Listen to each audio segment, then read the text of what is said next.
Bienvenue dans votre chaîne Univers Mathématique.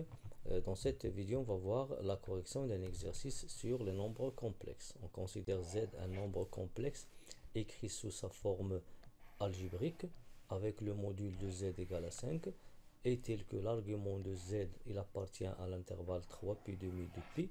La question, on veut déterminer à quoi est égale la valeur de M.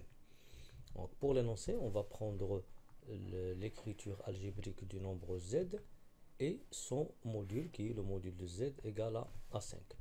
Donc, premièrement, on va travailler avec le module. C'est quoi le module d'un nombre complexe? On sait si on a par exemple Z est égal à A plus IB, alors son module c'est la racine de A carré plus B carré. Donc, c'est quoi maintenant le module de Z puisqu'on a le module de Z égale à 5? Alors, le module de 3 plus M plus 1 I égale à 5. Ça veut dire que la racine du carré, de la somme de carré de la partie réelle et de la partie imaginaire est égale à 5. Ça, c'est le calcul du module. Premièrement, on passe au carré. Le carré, puisqu'on a deux expressions qui sont égaux et ils sont positifs, alors je passe au carré. Donc 3 carrés plus M plus 1 au carré égale à 5 au carré. Après, je développe 3 au carré, c'est le 9. Identité remarquable, M carré plus 2M plus 1 égale à 25. Après, bien sûr, on obtient M carré plus 2M, 9 plus 1, ça donne 10, moins 25, ça donne moins 15.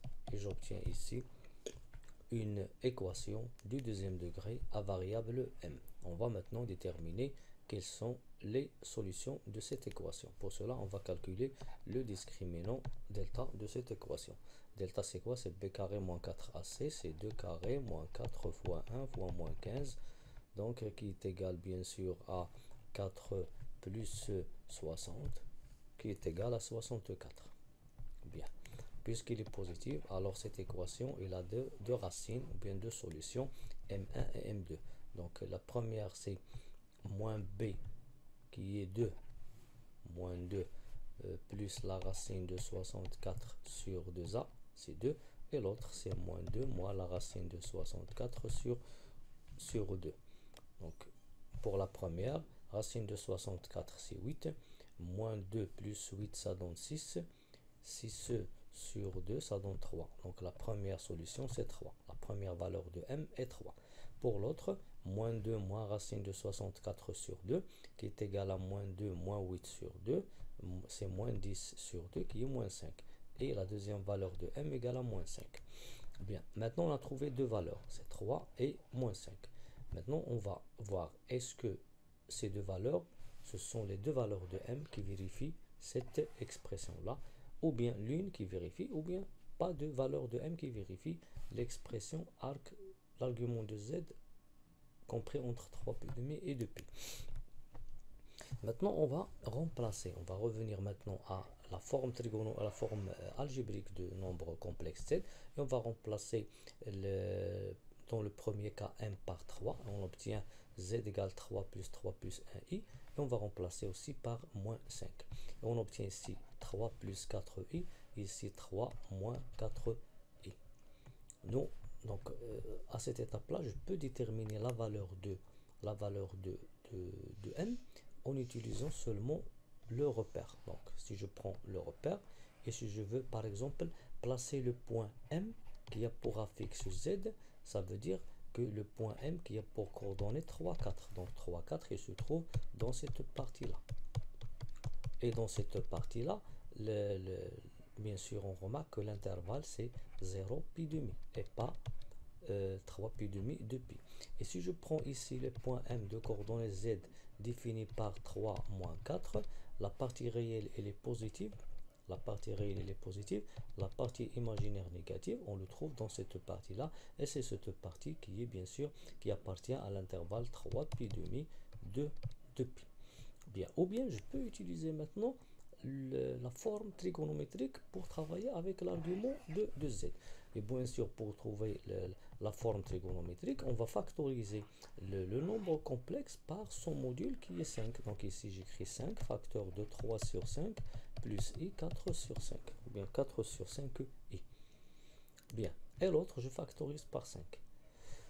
Maintenant, c'est quoi 3 sur 5 dans ce cas et 4 sur 5 dans ce cas? C'est le cos. Le premier, c'est le cos θ, et l'autre, c'est sin θ. Avec θ, l'argument de z. Avec θ, l'argument de z. Et de même ici, on a 3 cinquièmes, c'est cos θ, et moins 4 cinquièmes, c'est sin θ, avec θ, l'argument de z. Donc, on obtient maintenant que d'après cette expression trigonométrique de ces deux nombres, on va obtenir que dans le premier cas où m égale à 3, le cos θ égale à 3 cinquièmes et sin θ égale à 4 cinquièmes, et pour l'autre, cos θ égale 3 cinquièmes et sin θ égale à moins 4 cinquièmes. Et bien sûr, on connaît que si on a le cosinus positif et le sinus positif, ça, bien sûr, on le remarque d'après le cercle trigonométrique, puisque le sinus il est positif, ça c'est le sinus, le cosinus est positif, donc on est dans cette partie-là, et cette partie-là, c'est la partie 0, pi demi. Et lorsqu'on prend ici le cosinus, il est positif, le cosinus ici, il est positif, et le sinus, il est négatif, c'est-à-dire dans cette partie-là, alors on est dans ce quart de cercle, et ce quart de cercle, c'est l'intervalle 3 pi demi de pi. Par suite, la valeur de m égale à 3 ne vérifie pas que l'argument de z qui est θ appartient à 3 pi demi